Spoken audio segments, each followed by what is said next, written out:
What's up, investors? It is Russian dude. Russia is reportedly assembling another 20,000 troops for planned offensive in southeastern Ukraine, while Ukrainian officials say Moscow already has around 680,000 soldiers on Ukrainian territory and is aiming to seize the full Donbas region by September. This year, I guess.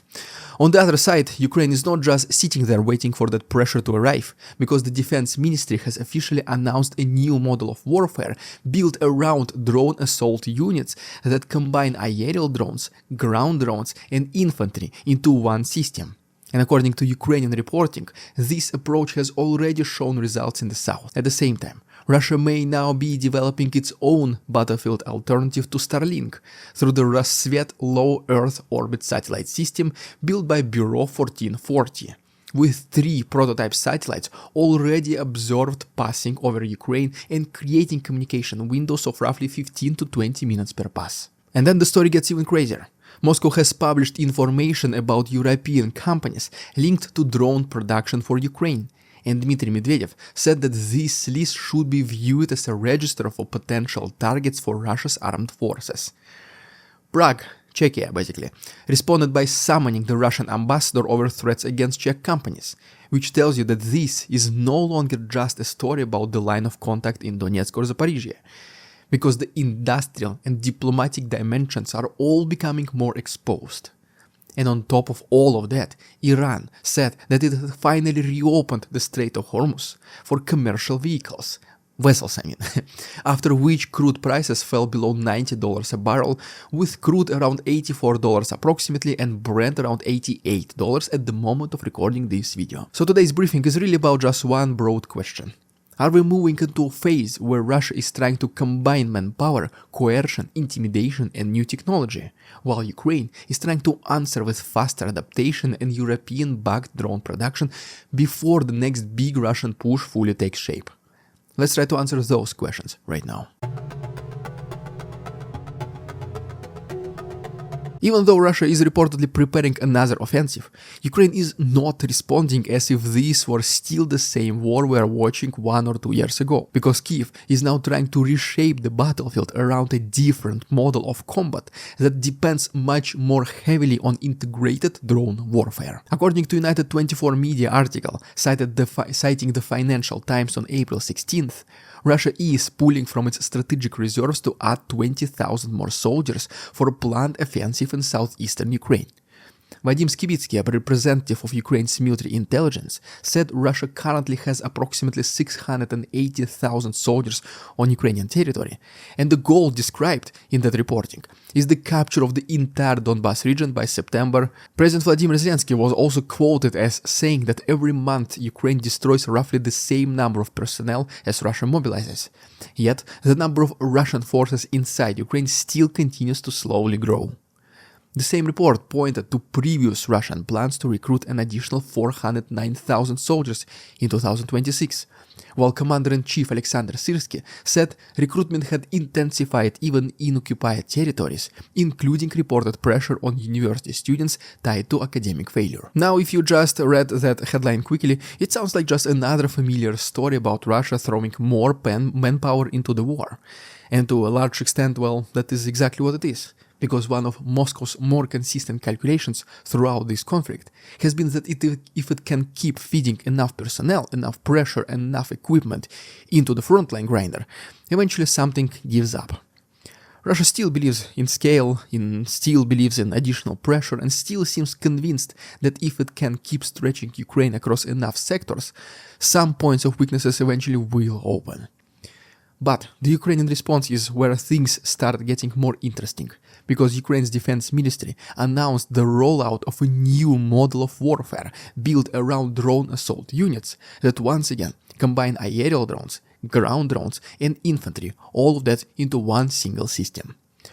Ukrainskaya Pravda reported on April 15th that this model had already shown results in the south, where a large area had been liberated since February, thanks specifically to the use of these new units. The same report referred to Alexander Syrsky's earlier statement from March 2nd that in February 2026, Ukraine's defense forces regained more territory than Russian forces captured. while Russian losses averaged approximately 1,031 personnel per day. And then Ukraine's air assault forces reported that the liberation of 9 settlements on Alexandriivka frontline, together with the destruction of significant Russian equipment. And that matters because when occasional war followers hear the word drone, they still often imagine something just secondary, like a useful support tool floating somewhere above the real battle.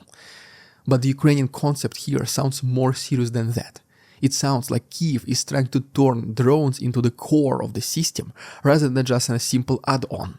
Because once aerial drones, ground drones and infantry are all working together as one single package, the battlefield becomes much more dangerous for any side that relies on large concentrations, slow movement, exposed logistics or just predictable tactics. Pretty much all the signs of the Russian army. Detection speeds up, targeting speeds up, reaction speeds up, and the cost of simply piling more men into an area can go up very fast. So, if Russia really is preparing another offensive in southeastern Ukraine, then the key question is not just whether Moscow can add 20,000 more personnel, but whether those personnel are entering a battlefield where mass is becoming less efficient than before, and whether Putin is about to repeat his worst mistake once again, of pretty much sending tens of thousands of soldiers into an assault with no clear goals, no new adapted strategy, and no changes from past experiences whatsoever. I mean, yes, Russia still has size, reserves, and a willingness to absorb losses that most countries would never tolerate, but Ukraine is clearly trying to change the exchange rate of this war by making every Russian movement more visible and every Russian build-up more expensive. That does not mean that Ukraine has solved the problem, not yet, at least, of course. But wars like this never work like some miracle formula. But it does mean that the next phase may depend less on who has more bodies on paper and more on who can connect technology to battlefield effect faster. And once you start thinking about the battlefield that way, the new way, the next story becomes even more important, because a drone-centric battlefield depends on all one thing above them all, which is communications. And that is exactly where Russia may now be trying to narrow a major gap. So let's get straight into it. Unless, guys, you are watching on a Patreon, because now we will have a quick chapter about good old ridiculous Russian propaganda. And for you guys watching on YouTube, if you want to support the work we do right here and watch these additional chapters which we have in every single episode as well, plus all the episodes being released in early access, please go ahead and check our Patreon as well. The link is down below. Thanks so much, let's continue. And just one last thing I almost forgot to mention, guys. I guess some of you see that maybe it's time to do a haircut, trim some beard. So, long story short, I would like to know your opinion, which style you think suits me the most. Please go ahead and also check my Instagram. It's TheRussianDude23, also the link is down below. I also do some occasional powerlifting there in case you're curious to see how much I lift, I guess. And yeah, let's all together decide how I should look next. Once again, link is down below. So yeah, now to the next chapter. Now here is where most people go wrong. They still think the communication advantage in this war is basically frozen in place, as if Ukraine has its systems, Russia has its own older systems, and that's it, the end of the story. But that may not be true anymore. According to another article by United 24 Media, citing analysis from military, pretty much Ukrainian media, Russia's low Earth orbit satellites under the Rassvet program may already be providing intermittent battlefield connectivity over Ukraine, effectively creating an early-stage alternative to Starlink for Russian forces. Analysts reportedly tracked 3 operational prototype satellites built by the Russian company Bureau 1440, moving in a coordinated orbital cluster, and these satellites were observed passing directly over Ukrainian territory, creating communication windows lasting approximately 15 to 20 minutes per pass. That may sound modest at first, but the same reporting says even these short windows are enough to establish data links and support limited but practical military communications.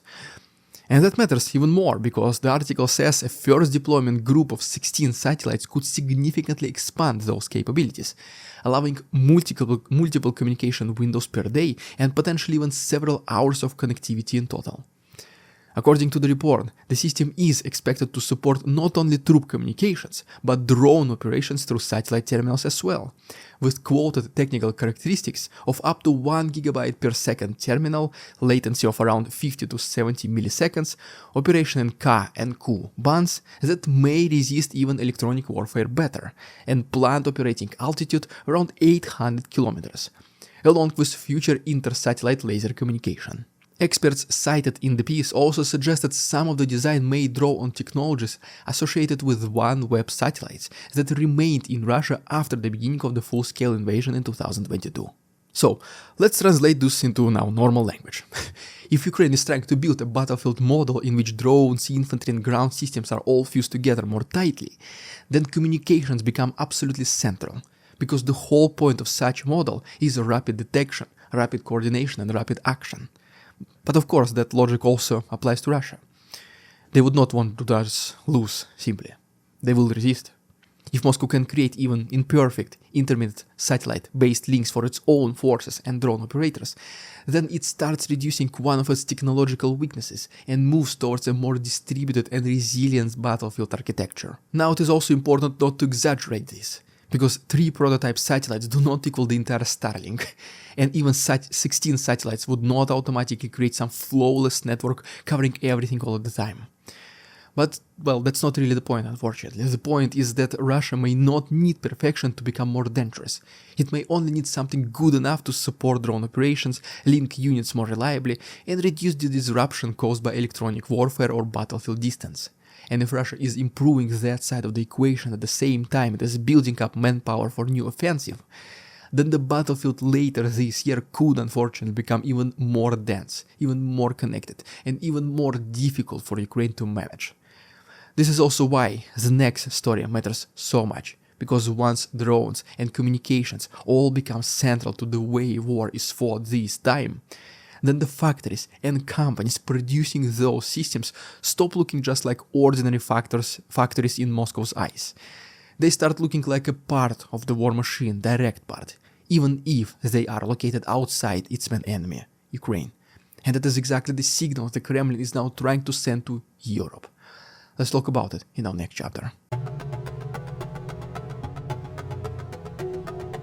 And that's not all, because the Kremlin is now openly trying to raise the pressure not only on Ukraine, but on the European industrial base helping Ukraine adapt. Euronews reported that Moscow released data about European firms linked to drone production for Ukraine, while Dmitry Medvedev, deputy chairman of Russia's Security Council and former president, said that this publication should be understood as a list of potential targets for the Russian armed forces. The report said this came after agreements signed by Vladimir Zelensky with Germany and Norway on joint drone production, while Italian Prime Minister Giorgia Meloni expressed interest in this kind of cooperation and argued that supporting Ukraine is not only a moral duty, but a strategic necessity, because Europe's own security is at stake. Then Reuters reported the direct diplomatic reaction. On April 16th, the Czech Foreign Ministry said it had summoned the Russian ambassador over threats against Czech companies. Reuters said Prague stated that the move was prompted by a Russian Defense Ministry report and comments by Dmitry Medvedev, which we spoke about earlier, and that several Czech companies had been identified as possible targets of Russian attacks. Reuters then also noted that Russia's Defense Ministry warned that plans by some European countries to increase drone supplies to Ukraine were dragging those countries deeper into the war. And this is where the real meaning of the story becomes obvious. Moscow is trying to tell Europe that drone production for Ukraine is not just aid, not just manufacturing, not just some background support activity, but something that can be framed as direct participation in the conflict. In other words, the Kremlin wants European governments and European companies to start asking themselves whether helping Ukraine build these tools it needs for modern warfare could bring them into a more dangerous category in Russian thinking. Now, the purpose of that signal is not necessarily immediate military action, not escalation, at least for now, because the threat itself can also do at least part of the work. Sometimes deterrence is about making investors nervous, making executives nervous, making governments think twice, and making even public opinion wonder whether industrial cooperation with Ukraine is becoming riskier than people expected than it was before. And that is especially important because drone production is one of the most scalable and politically practical forms of support that Ukraine can receive. Some weapons packages take forever to negotiate and produce political drama for months, as we've already seen it in the past, especially with F-16s. But drone production, drone components and co-production agreements can move way faster and align more directly with how the war is being fought right now. So if Moscow is worried enough to publicize company data and let Medvedev talk about potential targets, that it is also an admission of something else, something very important. Europe's drone ecosystem matters, and it most certainly helps Ukraine. If it matters enough to bother the Kremlin, and that alone tells you how the central drone warfare system has become. But then there is another side to this. Threats can intimidate, but they can also harden resolve. Prague did not respond by quietly disappearing from the story. It publicly summoned the Russian ambassador, which turns the Kremlin's signaling into a diplomatic incident and reminds Europe that if Russia wants to politicize industrial support, then Europe can politicize the response as well. And once that happens, this is no longer just a battlefield story, because now it becomes a continental debate about deterrence, production, and how far Europe is willing to go in treating Ukraine's defense industry as part of its own long-term security. And once you understand that, the next chapter becomes darker, because a state that is pressing Europe externally is also using very harsh tools internally and against the most vulnerable people it can reach. Let's talk about Putin versus the people of Russia in our next chapter. Here's where it gets really uncomfortable, because when you put together Russia's treatment of migrants with the reported repression against anti-war voices at home, you start seeing a system that is not just mobilizing society, but squeezing the most exposed people in it. Al Jazeera reported that the life expectancy of the frontline for Central Asian migrants forced to fight for Russia in Ukraine is just 4 months, and centered the story of a 26-year-old Khushuzjon Salahadinov, who had been working as a courier in St. Petersburg. The broader point of the article is that migrants can be pressured, manipulated, or effectively cornered into joining the war effort through their legal and economic vulnerability. And that is a very revealing detail, because it shows how the state can create manpower not only through patriotism or money, but through fear and dependency. When people have weak legal standings, limited protections, few resources, and constant anxiety about detention or deportation, they become much easier targets to pressure. If Russia's recruitment system has to dig this far into vulnerable communities, that tells you something important about the entire nature of the burden this war places on society. This gets even more serious when paired with a separate report summarized by Ukrainskaya Pravda from the human rights group Первый отдел and Radio Liberty. According to that report, in March 2022, Vladimir Putin signed a document allowing law enforcement officers to deprive people opposing the war of their liberty and place them in pre-trial detention centers without a criminal case being opened or a court ruling being issued.